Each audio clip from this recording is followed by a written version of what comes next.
Hello students, welcome to my YouTube channel biology classes. So students, आज मैं आप लोगों को बताने वाला हूं कि आज मैं जो टॉपिक लेकर आया हूं ये टॉपिक जंतुओं एवं पादपों में जनन है। तो जंतुओं एवं पादपों में एमसीक्यू टाइप के जितने भी क्वेश्चन हैं उनमें से मैं मैक्सिमम क्वेश्चन कराने का क्या करूंगा, यहाँ पे प्रयास करूंगा। और उस क्वेश्चन के साथ साथ आपको आंसर भी बताएंगे। यदि आपको आंसर पता होगा तो आप कमेंट बॉक्स में हमें लिख करके बताएंगे। तो ये क्लास सभी के लिए है, ये क्लास सभी के लिए इम्पॉर्टेंट है। तो चलिए फटाफट आप लोग क्या करेंगे, कापी कलम लेकर के बैठ जाइए और क्वेश्चन को नोट करते चलिए और कमेंट बॉक्स में इसका आंसर देते चलिए। तो चलिए स्टार्ट करते हैं। पहला क्वेश्चन हमारा हो जाएगा प्रजनन है। तो प्रजनन क्या है?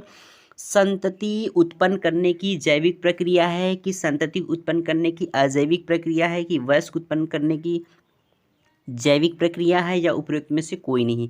तो इसका राइट आंसर क्या है? यदि आपको पता है तो आप कमेंट बॉक्स में लिख के बताइए। चलिए हम बता देते हैं इसका राइट आंसर क्या हो जाएगा। इसका सही आंसर हो जाएगा संतति उत्पन्न करने की क्या है, जैविक क्रिया है। ठीक है। और दूसरे क्वेश्चन की तरफ बढ़ लेते हैं। दूसरा क्वेश्चन क्या हो जाएगा, अलैंगिक जनन सामान्यतः मिलता है। तो अलैंगिक जनन किस में मिलता है? एक कोश के जीवों में मिलता है कि पादपों में मिलता है या फिर संरचना वाले जंतुओं में मिलता है या फिर ये सभी हो जाएगा। तो इसका सही आंसर क्या हो जाएगा? इसका सही आंसर हो जाएगा ये सभी। ये सभी में क्या होते हैं? तो ये सभी में जो होता है अलैंगिक जनन की प्रक्रिया मिलती है। ठीक है।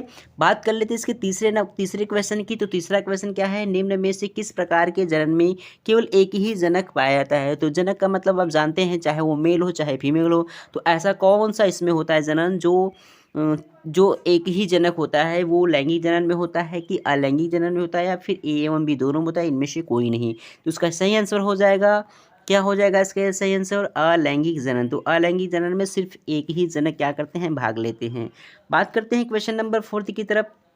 तो क्वेश्चन नंबर 4 क्या हो जाएगा, अलैंगिक जनन में उत्पन्न बिल्कुल एक समान दो जीव बनने की प्रक्रिया को क्या कहते हैं? तो अलैंगिक जनन से उत्पन्न बिल्कुल एक समान दो जीव बनने की जो प्रक्रिया है उसको क्या कहते हैं? तो उसको क्या कहते हैं? ऑप्शन दिया है, कलियां कहते हैं, मेटिंग कहते हैं, क्लोनिंग कहते हैं या फिर इसको हैचिंग कहते हैं। तो अगर आप रिप्रोडक्शन चैप्टर अगर पढ़े हैं अच्छे से तो आप फटाफट इसका जवाब दे पाएंगे। अगर नहीं पढ़े हैं तो कोई बात नहीं, आप इसको क्वेश्चन के साथ इसका आंसर भी क्या करेंगे, नोट कर लेंगे। तो चलिए बताइए, अलैंगिक जनन जो होता है उत्पन्न बिल्कुल एक समान दो जीव बनने की प्रक्रिया को क्या कहते हैं? तो इसका सही आंसर क्या हो जाएगा? इसका सही आंसर हो जाएगा क्लोनिंग हो जाएगा। क्या हो जाएगा? Cloning is the right answer. अब बात कर लेते हैं इसके नेक्स्ट क्वेश्चन की तरफ बढ़ते हैं। तो नेक्स्ट क्वेश्चन क्या है, हाइड्रा में किस प्रकार का अलैंगिक जनन होता है? तो हाइड्रा में ये देखिए बहुत इंपॉर्टेंट है, ये CHSS एग्जाम में एक बार आ चुका है। ये भी कहीं ना कहीं जो है कि आपके लिए ज़्यादा यूजफुल होने वाला है। तो हो सकता है कि आपकी किसी भी कम्पिटिटिव एग्जाम में अगर आप बैठे तो यही क्वेश्चन आपका फंस जाए, जो है कि यही क्वेश्चन आपसे पूछ लिया जाए। तो चलिए देख लेते हैं कि हाइड्रा में किस प्रकार का अलैंगिक जनन होता है। मुकुलन दिया हुआ है, पुनरुद्भवन दिया है, विखंडन दिया हुआ है, ए एवं बी दोनों दिया है। तो इसका राइट आंसर क्या हो जाएगा? फटाफट आप लोग बताइए इसका राइट आंसर क्या हो जाएगा। तो इसका सही आंसर क्या हो जाएगा? तो इसका सही आंसर हो जाएगा आपका ए एवं बी, यानी मुकुलन भी हो जाएगा और पुनरुद्भवन दोनों प्रकार के इसमें क्या होते हैं, हाइड्रा में जनन होते हैं। देखिए विखंडन द्वारा पुनः उत्पन्न किए जा सकते हैं। तो क्या उत्पन्न किए जा सकते हैं? स्पाइरोगायरा किया जा सकता है कि हाइड्रा किया जा सकता है या फिर ईस्ट किया जा सकता है या फिर प्लेनेरिया किया जा सकता है। तो इसका राइट आंसर क्या हो जाएगा? तो इसका राइट आंसर आपका हो जाएगा स्पाइरोगायरा। स्पाइरोगायरा के द्वारा क्या होता है, विखंडन के द्वारा इसको उत्पन्न किया जा सकता है। तो इसका राइट आंसर क्या हो जाएगा? ए। अब हम बात कर लेते हैं क्वेश्चन नंबर 7 की तरफ देख लेते हैं। तो क्वेश्चन नंबर 7 क्या हो जाएगा? क्वेश्चन नंबर 7 हो जाएगा कि एक कोशिकीय पादप क्लेमाइडोमोनास में अलैंगिक जनन के द्वारा होता है। तो क्लेमाइडोमोनास में जो होता है अलैंगिक जनन जो होता है वो किसके द्वारा होता है? मुकुलन के द्वारा होता है, चल बीजाणु द्वारा होता है, अचल बीजाणु द्वारा होता है या फिर युग्मकों के द्वारा यानी युग्मक के द्वारा होता है। तो फटाफट आप बताइए कि इसका सही आंसर क्या हो जाएगा। इसका सही आंसर क्या, चलिए मैं बता दे रहा हूँ, चल बीजाणु के द्वारा हो जाएगा। क्या हो जाएगा? चल बीजाणु के द्वारा हो जाएगा। इसका राइट आंसर क्या हो जाएगा? B. B is the right answer. बात कर लेते हैं क्वेश्चन नंबर 8 की तरफ चल लेते हैं। क्वेश्चन नंबर 8 क्या हो जाएगा? तो क्वेश्चन नंबर 8 हो जाएगा कि मुकुलन द्वारा अलैंगिक जनन निम्न में से किस जंतु में होता है? तो यहाँ क्वेश्चन पूछा जा रहा है कि मुकुलन द्वारा अलैंगिक जनन निम्नलिखित में से किस जंतु के द्वारा होता है? ऑप्शन दिया हुआ है, मेंढक के द्वारा होता है, अमीबा के द्वारा होता है, केचुआ के द्वारा होता है, फिर हाइड्रा के द्वारा होता है। तो इसका राइट आंसर क्या हो जाएगा? फटाफट आप कमेंट बॉक्स में लिखकर बताइए इसका राइट आंसर क्या हो जाएगा। इसका राइट आंसर हो जाएगा हाइड्रा के द्वारा। इसका राइट आंसर क्या हो जाएगा? हाइड्रा के द्वारा। आप क्वेश्चन नंबर 9 की तरफ बढ़ लेते हैं। क्वेश्चन नंबर 9 क्या है? तो क्वेश्चन नंबर 9 देखिए क्या है, निम्न में से कौन सा अलैंगिक जनन का उदाहरण है? तो बहुत ही इंपॉर्टेंट क्वेश्चन है। देखिए ये एक बार भी आ चुका है। तो कहीं ना कहीं ये भी क्वेश्चन आपके लिए बहुत ज़्यादा यूज़फुल है। तो आप इसको तुरंत इसका आंसर बताएं कि निम्नलिखित में से कौन सा आलिंगन का उदाहरण है। ऑप्शन दिया हुआ है इंग्लैंड में डॉली की आनुवंशिकी नकल का, या फिर अमीबा का द्विविभाजन, फिर मानवीय जनन, या फिर जंतु जनन। तो इसका सही आंसर क्या हो जाएगा? इसका सही आंसर आप फटाफट कमेंट में बताएं। इसका सही आंसर क्या हो जाएगा? अमीबा का द्विविभाजन। तो अमीबा का द्विविभाजन का क्या हो जाएगा? आंसर हो जाएगा। अब चलिए देख लेते हैं क्वेश्चन नंबर 10 की तरफ बढ़ लेते हैं। क्वेश्चन नंबर 10 क्या पूछ रहा है कि कायिक प्रजनन में नए पादप का निर्माण होता है। तो कायिक प्रजनन में नए पादप का निर्माण होता है, किसके द्वारा होता है? जड़, तना और फूल से होता है, जड़, तना और पत्तियों से होता है, जड़, तना, फूल और फल से होता है, तना, पत्ती और फूल से होता है। तो इसका राइट आंसर क्या हो जाएगा? तो इसका राइट आंसर क्या, फटाफट आप बताइए इसका सही आंसर क्या हो जाएगा? तो B is the right answer, यानी जड़, तना और पत्तियों के द्वारा होता है। क्योंकि आपको पता है कि प्रजनन जो होता है, कायिक जनन जो होता है, उसमें पुष्प नहीं होते हैं। तो ये तना, जड़ और पत्ती इसके क्या हो जाएंगे? राइट। तो B is the right answer. Question number 11 की तरफ बढ़ लेते हैं। क्वेश्चन नंबर 11 क्या पूछा जा रहा है? क्वेश्चन नंबर 11 है प्याज में वर्धी जनन होता है। तो प्याज में वर्धी जनन किसके द्वारा होता है? कंद द्वारा होता है, बल्ब द्वारा होता है, बीज द्वारा होता है, या फिर प्रकंद के द्वारा होता है। तो इसका सही आंसर बताइए क्या हो जाएगा? तो इसलिए मैं बता दे रहा हूँ, बल्ब के द्वारा होता है। किसके द्वारा होता है? बल्ब के द्वारा। तो B is the right answer हो जाएगा। नेक्स्ट क्वेश्चन क्या है कि आलू के ऊपर उपास्थि आंखें होती है, कैसी होती? पुष्प कलिका होती है, प्ररोह कलिका होती है, वर्दी संरचनाएं होती है, या फिर इनमें से कोई नहीं होती है। तो इसका राइट आंसर क्या हो जाएगा? फटाफट आप कमेंट बॉक्स में लिखकर भी बताइए इसका राइट आंसर क्या हो जाएगा। 12 का राइट आंसर क्या हो जाएगा? चलिए मैं ही बता दे रहा हूँ, वर्दी संरचना कहलाती है। क्या कहलाती है? वर्दी संरचना कहलाती है। तो उसका सी इज द राइट आंसर। ठीक है, सी इज द राइट आंसर हो जाएगा।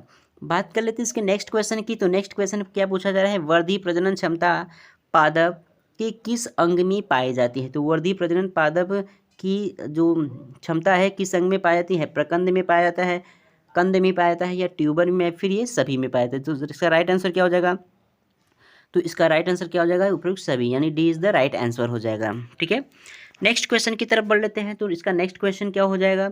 नेक्स्ट क्वेश्चन हो जाएगा कि बायोफिल्म में प्रजनन होता है। तो बायोफिल्म क्या है? तो बायोफिल्म एक प्रकार का प्लांट होता है। इसमें कैसा प्रजनन होता है? पत्तियों पर उपस्थित कलिकाओं के द्वारा होता है, तनों पर उपस्थित कलिकाओं के द्वारा होता है, या फिर जड़ों के द्वारा होता है, या फिर पुष्प के द्वारा होता है। इसका राइट आंसर क्या हो जाएगा? तो इसका राइट आंसर क्या हो जाएगा? फटाफट आप लोग बताइए इसका राइट आंसर क्या हो जाएगा? पत्तियों पर उपस्थित कलिकाओं के द्वारा होता है। चलिए नेक्स्ट क्वेश्चन देख लेते हैं। नेक्स्ट क्वेश्चन यहाँ पे पूछा जा रहा है कि निम्न में से किस पादप में प्रकंद के द्वारा जनन होता है? अदरक में होता है, हल्दी में होता है, फॉर्न में होता है, या फिर ये सभी में होता है। तो यहाँ पे पूछा जाए कि जो पादप में प्रकंद द्वारा किसके द्वारा जनन होता है? तो ऑप्शन दिया गया है अदरक, हल्दी, फॉर्न और ये सभी दिया हुआ। तो इसका सही आंसर क्या हो जाएगा? ये सभी हो जाएगा। तो D is the right answer हो जाएगा। ओके, अब हम बात कर लेते हैं केले के पौधों का विकास होता है। तो केले के पौधों का विकास किसके द्वारा होता है? राइजोम से, बीज से, स्टोलन से, कार्बोहाइड्रेट से। ठीक है, तो इसका सही आंसर हो जाएगा राइजोम हो जाएगा। ए राइट आंसर हो जाएगा। देखिए क्वेश्चन नंबर 17 क्या पूछ रहा है? दाब लगाना यानी लेयरिंग प्रकार का वर्धी प्रजनन कहलाता है। तो दाब लगाना जो होता है वो किस में होता है, किस में पाया जाता है? तो प्रजनन पाया जाता है चमेली में पाया जाता है, गुलाब में पाया जाता है, अमरूद में पाया जाता है, या फिर इनमें से कोई नहीं पाया जाता है। तो इसका राइट आंसर क्या हो जाएगा? चमेली में पाया जाता है। किस में पाया जाता है? चमेली। तो चमेली इसका क्या हो जाएगा? राइट आंसर हो जाएगा। क्वेश्चन नंबर 18 देखिए, क्वेश्चन नंबर 18 क्या पूछ रहा है? लैंगिक जनन के लिए आवश्यक होते हैं। तो लैंगिक जनन के लिए क्या आवश्यक होते हैं? अर्धसूत्री विभाजन, असूत्री विभाजन, या फिर कलिकोत्पादन हो जाएगा, या फिर इनमें से कोई नहीं। इसका राइट आंसर क्या हो जाएगा? ए इज द राइट आंसर, अर्धसूत्री विभाजन। ठीक है, अब बात कर लेते हैं क्वेश्चन नंबर नेक्स्ट देख लेते हैं। निम्न में से कौन सा पादप का प्रमुख जनन अंग है? तो पत्तियां है, पुष्प है, तना है, जनन है। तो निम्न में से कौन पादप का प्रमुख जनन अंग है? तो इनमें से बताइए, पत्ती जनन अंग है, कि पुष्प है, या फिर तना है, या फिर जड़ है। तो इसका सही आंसर क्या हो जाएगा? चलिए मैं आपको बता दूं, इसका राइट आंसर जो होगा वो क्या हो जाएगा? ये आपका हो जाएगा कहाँ? पुष्प हो जाएगा। क्या हो जाएगा? पुष्प। तो पुष्प क्या होता है? पुष्प जनन अंग होता है। ठीक है, तो पुष्प इसका क्या हो जाएगा? राइट आंसर हो जाएगा। उसके बाद देखिए नेक्स्ट क्वेश्चन क्या पूछ रहा है कि एक उभयलिंगी पुष्प होता है। तो उभयलिंगी पुष्प क्या होता है? तरबूज होता है, पपीता होता है, सरसों होता है, फिर नारियल होता है। तो उसका सही आंसर क्या हो जाएगा? तो उसका सही आंसर क्या हो जाएगा? सरसों। सरसों क्या है?